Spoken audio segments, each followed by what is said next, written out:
Welcome to episode 277 of Real Health Radio. You can find the show notes and the links talked about as part of this episode at 7, so the word all spelled out, SEVEN health.com/277. Hey everyone, welcome back to another episode of Real Health Radio. I'm your host, Chris Sandel. I'm a nutritionist and a coach, and I help clients to fully recover. And today on the show, just like last week, I'm chatting with a past client. And last week it was Sam, and this week it is Alexis. Alexis has a long history of dieting and body image struggles. She was using fixing her body as a way of coping. And prior to reaching out, she'd been trying to counteract a period of restriction and dieting by going all in and taking what she thought was an anti-diet approach, but she found it wasn't working. And she was confused about her health and what she should be doing. And as you'll hear, Alexis is incredibly open and honest, and this is how she was while we were working together. And really, it's this honesty and vulnerability that allowed her to make such dramatic changes in a fairly short amount of time. I always do these episodes to coincide with taking on new clients, which I'm doing right now. If you relate to Alexis and would like to see a transformation in your life like she's seen in hers, then I would love to help. You can either head over to 7-health.com/help, where you can read about how I work with clients and apply for a free recovery strategy call, or you can send an email to info@7-health.com with the subject line of coaching, and I'll be in contact with more information. So 7-health.com/help, or email info@7-health.com, and I'll put links to those in the show notes. So with that intro out of the way, let's get on with today's show. Here is my conversation with Alexis. Welcome, Alexis. Thank you so much for coming and doing this today. Happy to do this. Happy to be here talking with you again. So tell the listeners, what was your life like before working with me? What problems were you trying to solve? Why did you get in contact? It was definitely a combination of long-term and more short-term things. Yeah. So the real, impetus was that I had a very, very hard breakup with a friend some months before I reached out to you. That really just launched me down to a really, really low place. And after working with you, I know that when I'm in a low state like that, the first thing I do is try to fix myself. Yeah. That incident really put me into a place of wanting to fix myself and try to do it through dieting, or in this instance, not dieting. I actually went reverse in this instance. Yep. And I was very much like trying to be this all in, nothing, eat all the food, eat any food all the time, no rules. And that really wasn't working for me because I was starting to feel just worse about myself too. Like it wasn't the answer for me. And my history, as you know, I've been dieting since I was a teenager. Yeah. My mother was always on a diet when I was a teenager, and I love my mother. Absolutely. She's one of my favorite people, but the perfectionism carried on through to me, and we would just have the cycle of being on diets. It was always a sort of diet focus. Every year there was something. And so it just became this habit for me that when I was feeling really low emotionally, I could get control of something really easily. And that was my body, which was right there, and it couldn't escape. Right. So I found myself in this really dark place last year. I realized, after having, 2 kids and knowing that I don't want them to be on this diet cycle that I had been on for so many years, I knew that dieting wasn't the answer for me, but I didn't know. You can have all the knowledge you want, but I couldn't apply it to myself. So I was really struggling and I was really low, and I just didn't feel like anybody could really help me because I hadn't really opened up to many people about this part of myself. So when I was going down this anti-diet rabbit hole, I actually ended up finding you, and here we are. So so that's where I was before I found you. From a symptoms perspective, it sounds like a lot of this was mental in terms of what you're going on. Were there other physical symptoms as part of where you're at when we started together? I do feel like my mind does affect how my body feels. Yeah.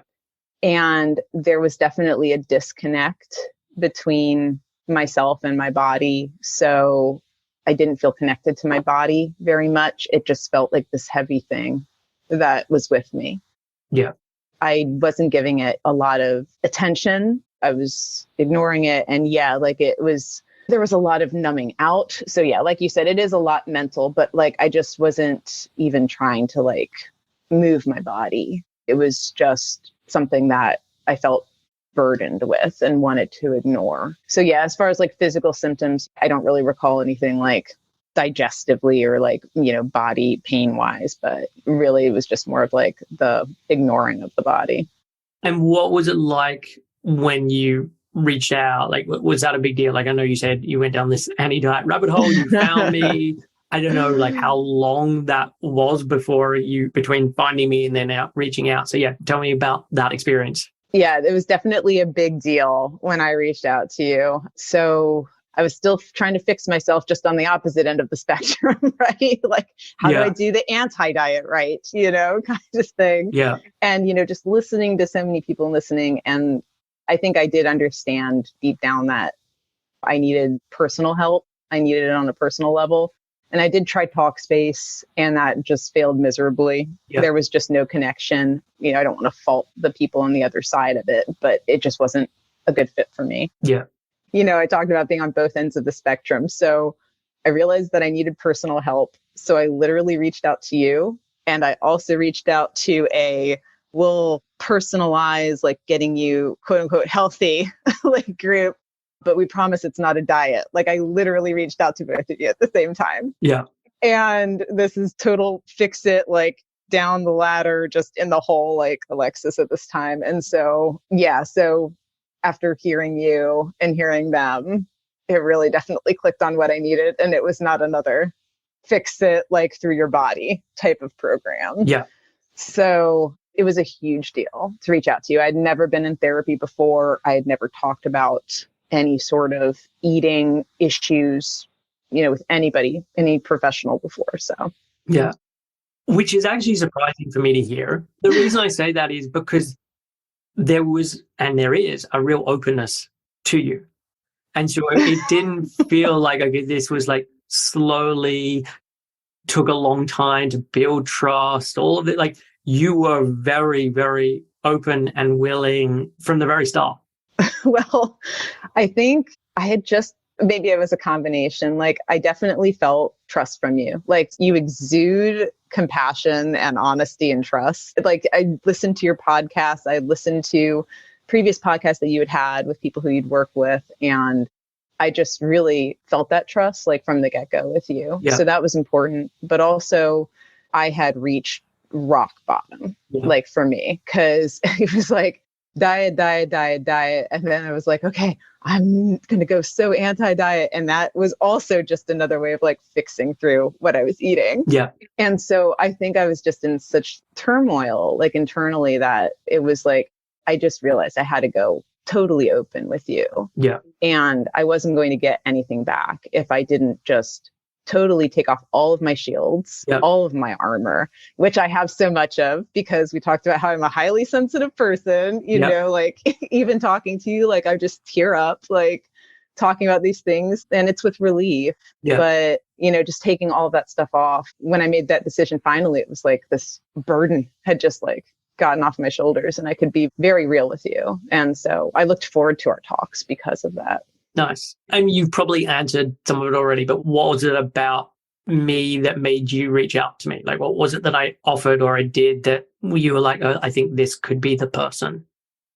Oh, well, definitely. Like I said, you really just give off this, it's totally real. Like it's a complete genuineness and you have a lot of compassion, and that comes through the way that you talk in your interviews to others and the way that you speak to your audience. I think like it's very authentic, just for everybody listening.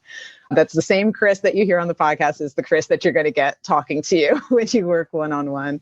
But then the other side of it is that my education is in medical science and nutrition, which, like I said before, you can know everything you want to know about how diets don't work, and still you are not able to just suddenly apply it to yourself magically. I always had this conundrum where And I work in the nutrition space. So not as a practicing nutritionist, but just in the research space. So I had this like abundance of knowledge, about nutrition.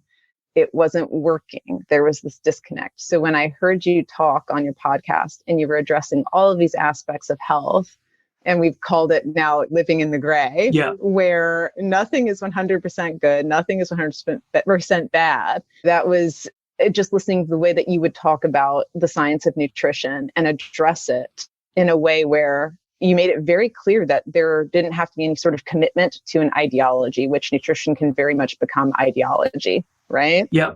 And I just admired the way that you were just walking that tightrope between all the views of nutrition. So your approach seemed so balanced and what I aspired to get my logic around. So that was the other side. So there was this emotional side, and then there was this mental logic side that really appealed to me. Nice. I remember, I don't think I've talked about it for a while, but like in my branding, it used to be like science and compassion. So you've kind of summed it up nicely there.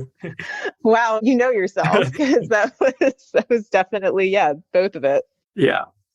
And so talk then about what it was like working together and what are some of the bits that stand out for you? Sure. So working together, like I said, like I decided to go and just dive in without any sort of pretense or mask on, and you saw all the ugly. Like I don't think there's been more than one call where I haven't cried talking to you, just because I get so sensitive about everything, and that's okay. Yeah. But I don't think I expected how personal it would be, how personally tailored the structure that you would give me. Like I never felt like I was on some sort of plan or some guide that 10 other people were on. Yeah. Not to say that I totally expected that, but I think I kind of did, because I was surprised by how personalized and tailored the exercises were that you gave to me, and how just deep we got on our calls. I guess just working together, like I didn't realize from the start, which is obviously part of why I needed to talk with you, was just how mental the issues that we were going to talk about were going to be, and just the whole mind side and the mind work that we had to do to get me to where I am now, which is in a lot much better spot. Yeah. And the progress too. I think that it was surprising to me how quickly I was able to learn some tools from you and apply them and get going, like in my life, applying those tools. Not to say like everything is 100% perfect, because that is certainly not the case. But that was also very surprising, was just how quickly we would identify a useful tool for me to use and apply. Yeah. I got to give you credit with this as well, because it was then you trying things out and figuring out what did work for you and what didn't. And I do remember there was like on the second or third week, like one of the things we set as a goal, like you came back and you're like, yeah, that actually just didn't work. And I figured out this other way. And I'm like, great. Like, that's really, really good that you've noticed that about your eating and this thing works better for you. So like, yeah, it wasn't all just down to me kind of handing these things over. It was very much a collaborative thing. Yeah, it was. But that's part of, I think, why it worked so well with us together, is that I felt like I could come to you extremely honestly and be like, this tool just did not do it for me, but does this make sense? Yeah. Oh, this actually happened. Does this make sense? Or I'd come back to you and I'd be like, so I'll be totally honest, this exercise you gave me, I thought it was going to be so lame. I did not think I was going to get anything out of this.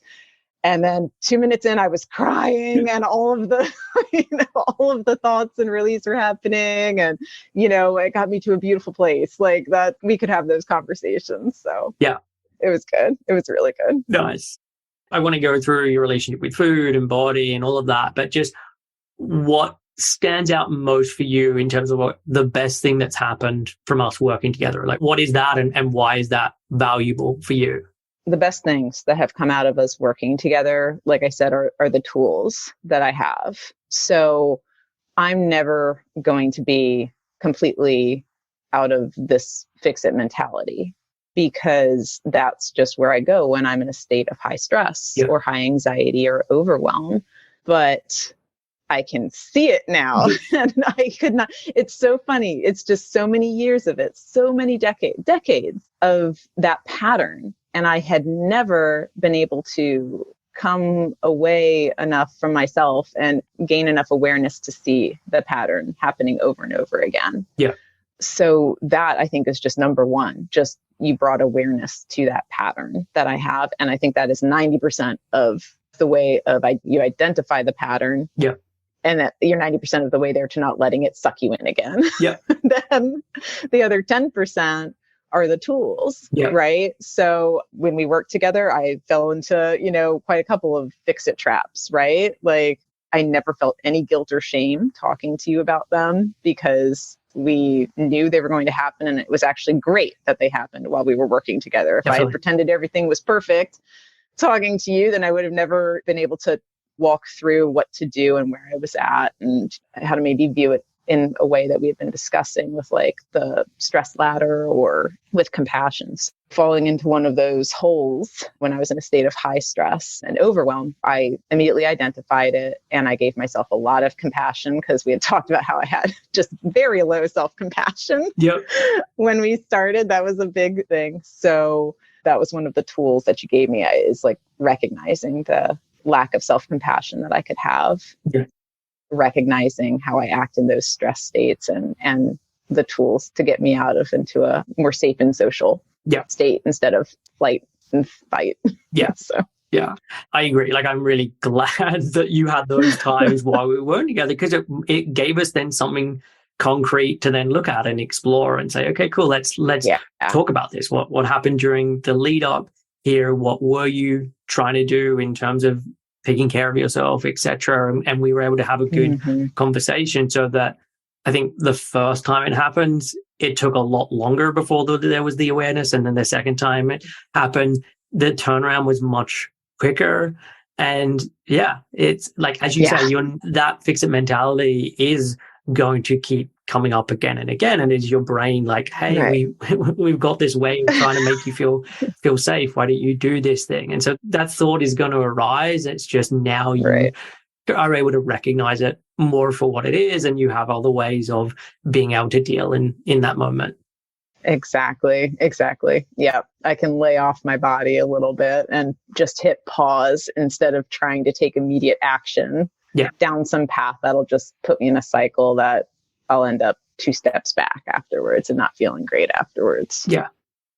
And like keeping in mind then like the fact that the work that you do, because you are in the sort of health and nutrition space, it's not as easy for someone who isn't in that place. And it's like, okay, just unsubscribe from everyone, check who you follow and unfollow these people. Like, this is your day to day. And it means that you're going to be at conferences or you're going to be coming across research that is potentially going to be triggering or potentially going to be making you think, oh, maybe I should be doing these kinds of things with my diet. So I think it's just, useful to recognize your context with this and that actually this is going to be coming up a lot more because of your profession.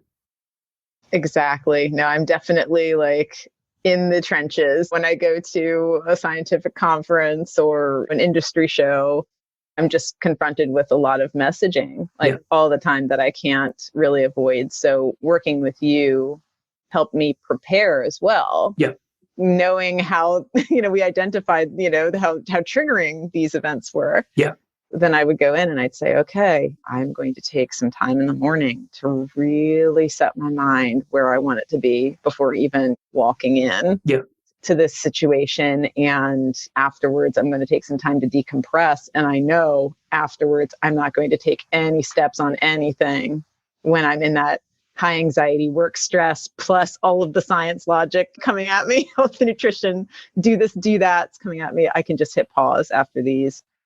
And I don't tell myself I won't do anything. Because, right, you have to live in the gray, right? It's not black or white. I won't do anything or I'll do all the things.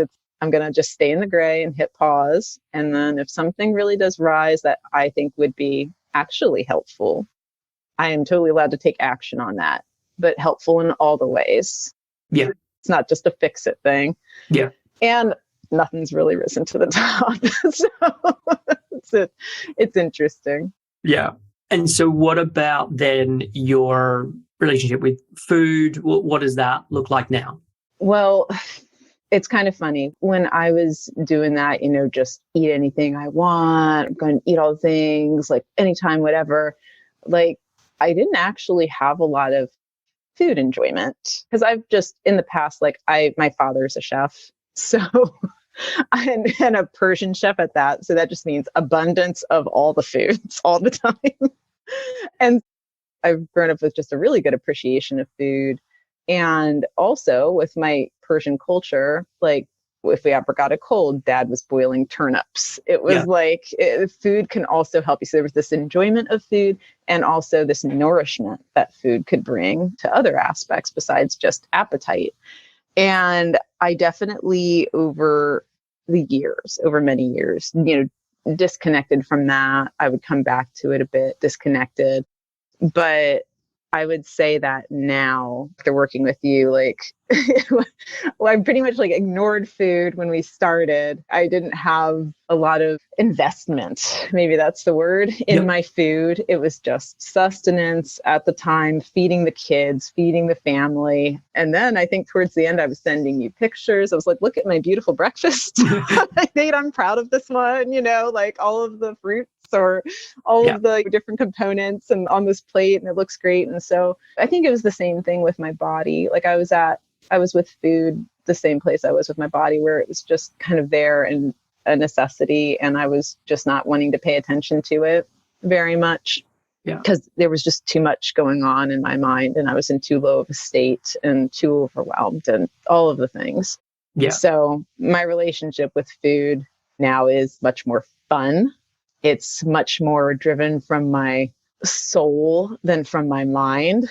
I'm not thinking like I must have all of this grams of fiber and this grams of protein and, oh, that meal was lacking this and this meal. It's so much better when it's out of my head, just coming from that other place, whatever you want to call it. So that's where I'm at with food now. And there's just a lot of compassion overall with how I eat and nourish myself and the people around me. Nice. Because I do remember when we first started together, because like I think if you listen to this podcast, there can be this idea that it's the people I work with are always like hyper focused on every single thing that they're eating, and it's that kind of thing, and that is a lot of what is going on. But for someone like yourself, there was, as you say, this real disconnect from it, and you were meeting everyone else's needs in terms of what they wanted to be eating, but you weren't really focusing on yourself. And so I can remember it might have been after either the first call or the second call, like you then going to the markets and just like absolutely enjoying that experience and just being inspired to, I want to start having this thing for breakfast or this thing throughout the day. And there was just this kind of getting to enjoy food for lots of different reasons again. And I could tell you were someone who enjoyed and appreciated food, and you had this history, and it was nice just kind of seeing that come back pretty quickly in the whole scheme of things. Yeah, because it was always there. It was just so clouded over with the must-dos. You need to do this to be healthy. You need to do that to be healthy. Fix it this way. This good, bad, black, white. Like it was just all muddying the waters. Yeah. With the rise, like, I mean, I still order groceries in, but I was only ordering groceries online, busy full-time working mother with 2 young kids, dual income family. So no shame in ordering the groceries, but I wasn't ever going to the grocery. I don't think I'd gone in like a year. Yeah. Like when we talked, it would have been a long time. So that was eye-opening to figure out with you. And yes, I realized like how much joy I get just going to my local market and seeing, and there's, it's a health food store. Like there's all the health goodies and everything there too, but it's just beautiful, beautiful food, beautiful abundance, new things to try. Yeah. And I'm not going, in with any sort of black and white mentality. So yeah, that was great. And then also eating breakfast after the kids. I wasn't hungry, when I was serving the kids breakfast, but they need to eat before school, before their day starts. So I would just like have this really sad breakfast. Like it'd be like, some toast, like butter and jelly. Yeah. And then you're kind of like, well, what would happen? Because again, it was like have to be perfect, right? And even though it's not a diet mentality, it was like, eat together, eat together, eat together. You know, I'm trying to like have this very wholesome, nourishing, like food culture in my house, but it wasn't working for me. Yeah. So it was like, actually, I really like to eat after I drop my oldest off at the bus stop, and I can take like a breather and I make a beautiful breakfast for myself. Yeah. And it's a great way to start the day. So even the things that you think can be like helpful and perfect, if you're not living in the gray and seeing how like it really does work for you, Yeah. then you might end up somewhere that's not enjoyable like that. So yeah, definitely. And I think just you having the permission to do that. yeah. So the perfectionism, it just goes all over the Alexis universe. It's in all aspects, you know, that you can find it. So it's a tricky thing. It's a tricky thing, but we think we worked through a lot of it. And what about then your relationship with your body? Like, well, what's that like now? A lot different than when we started. Like I said, like just years and years and years of dieting, very, very much focused on fixing my body. Always something to fix, always something to improve. And I won't say I ever felt like this major like hate towards my body, but it was just always my fix it project. So it was never good enough. And then having 2 kids, I gave myself a lot of space, you know, with my body and naturally recovering to a point what I wanted to do, but it never left. Like I knew I didn't want my daughters to have that in their lives. So like we don't talk about, I made the culture in my home that I wish I had grown up with. So, but I was still living with that in my head. So my daughter's like, let's not talk about their shape or their size, everybody. Like we've had these like very constructive talks with the grandparents, but then in my head, I'm like, gotta fix my body. And I'm just keeping it like so in the shadows. Right. Yeah. So that was just the culmination, being just overwhelmed and tired with everything. And I took that anti-diet stance as I'm not going to even think about my body anymore and just ignore it, which again, it's all like, it was just me going black and white again from one end of the spectrum to the other. Yeah. So when we started, like I said, it was just not giving my body any attention or any worth or value. Yeah. Because it was so hard to acknowledge its needs without getting just caught up in another fix-it trap. Yeah. So we started working together. It always starts with compassion, but we did talk about things that made me feel good. And I had done yoga daily for many years and had stopped. And I mentioned that, and it was like, you know what, let's just do like 10 minutes a day, 5 minutes a day, 1 minute a day, right? Yeah. Like if it really makes you feel so good. And I found myself just touching my body in a loving way. Like we talked about, like when you're bent over your foot, you see your foot and you're like, oh, wow, you like, I don't really ever see you very often. Like, how are you doing down there? Like, you look a little rough. Like, it's like, have I been ignoring you kind of thing? And so I think it was yoga for me that really opened the door while we were talking to seeing my body again and not ignoring it so much. And from that came a very gentle, compassionate thought of, well, maybe I could take care of my body a little bit, like give it some lotion, you know, like not take care.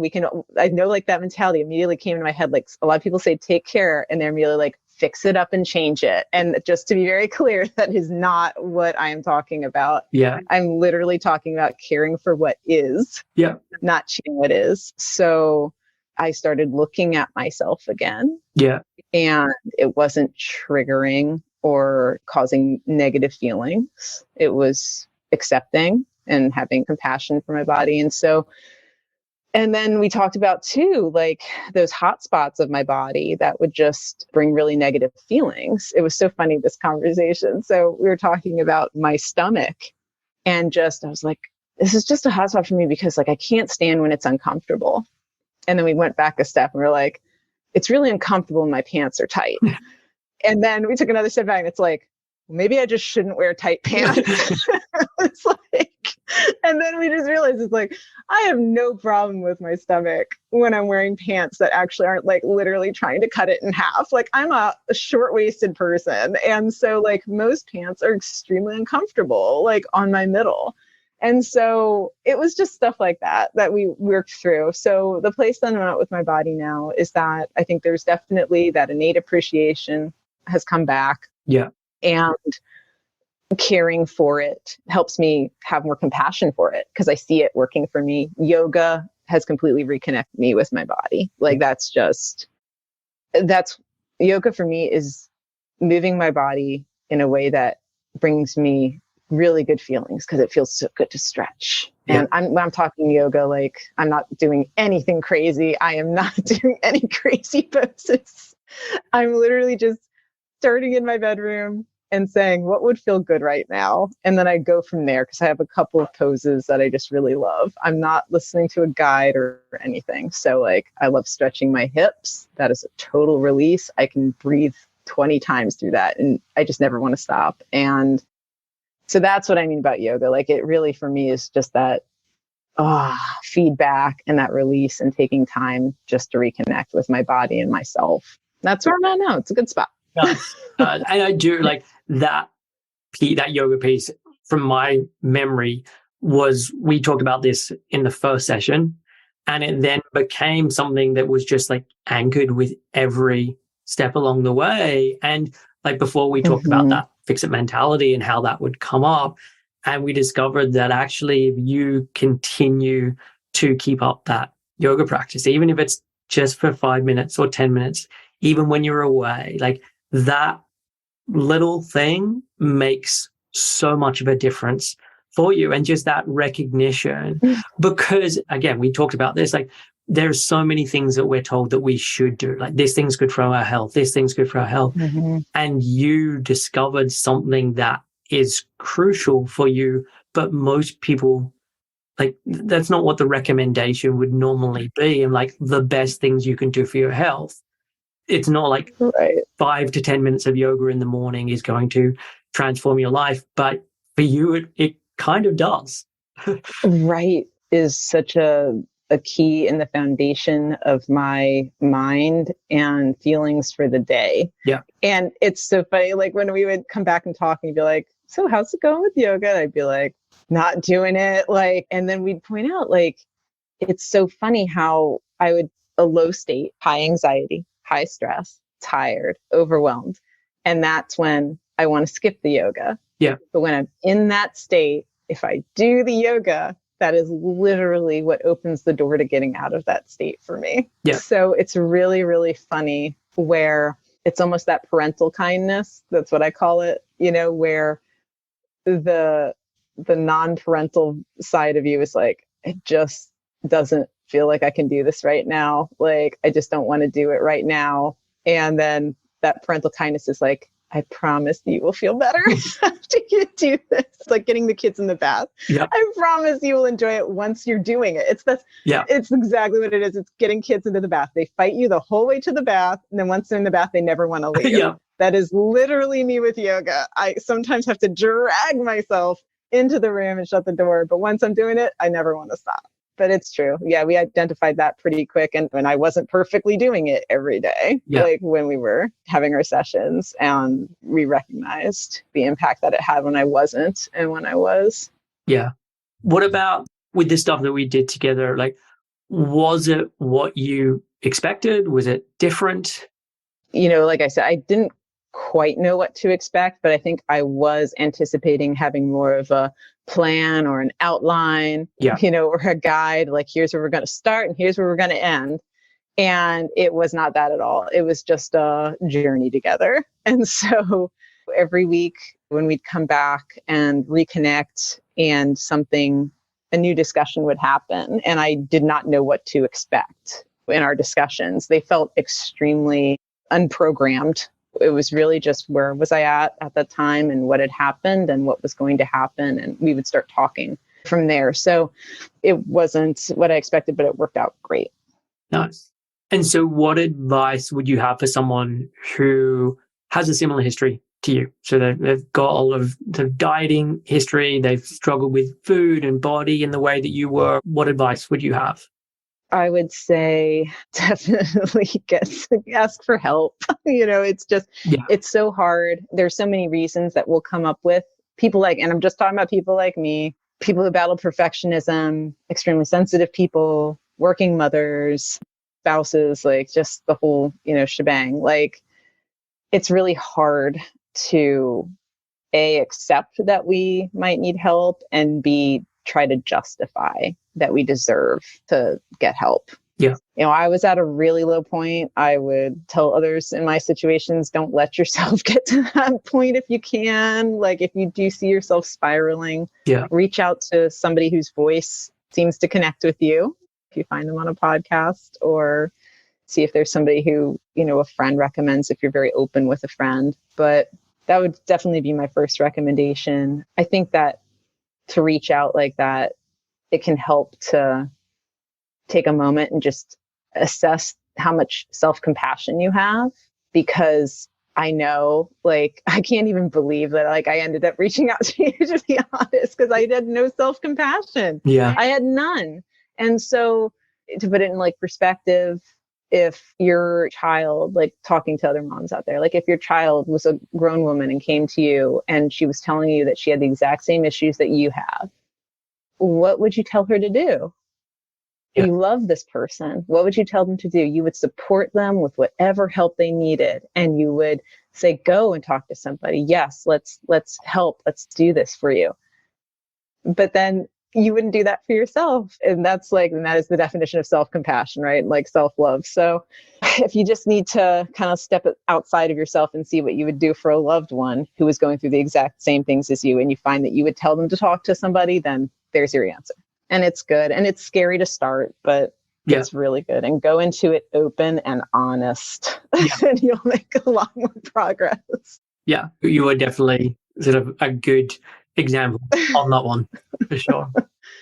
Well, it worked. I think that we had a lot of really, really good moments together in the work that we did together. And I think the world of you and just what you've helped me identify and what work you've helped me do. Nice. I'm glad I've got to do this with you. I really enjoyed working with you and getting to see the change that you were able to make. Well, couldn't have done it alone. It was definitely not working alone. Nice. Yeah, please never stop what you're doing, because it definitely helps, and it's I think what a lot of us need right now. Nice. Well, thanks. Is there anything else I didn't ask that you want me to ask or want to share? No, I mean, I feel like we went through a lot. We usually do in our conversations. So I think we covered just about everything that we worked on and made progress through. So this was good. Cool. Well, yeah. Well, thank you for coming on and sharing. I really, really appreciate it. Well, thank you, Chris. So that was my conversation with Alexis. She is incredible, and I'm so grateful we got the chance to work together. As I mentioned at the top of the show, for a limited time, I've opened my doors to new clients. If you're interested in working together, either head over to 7-health.com/help, or you can email info@7-health.com. That's it for this week's show. I'll be back next week with another episode. Catch you then.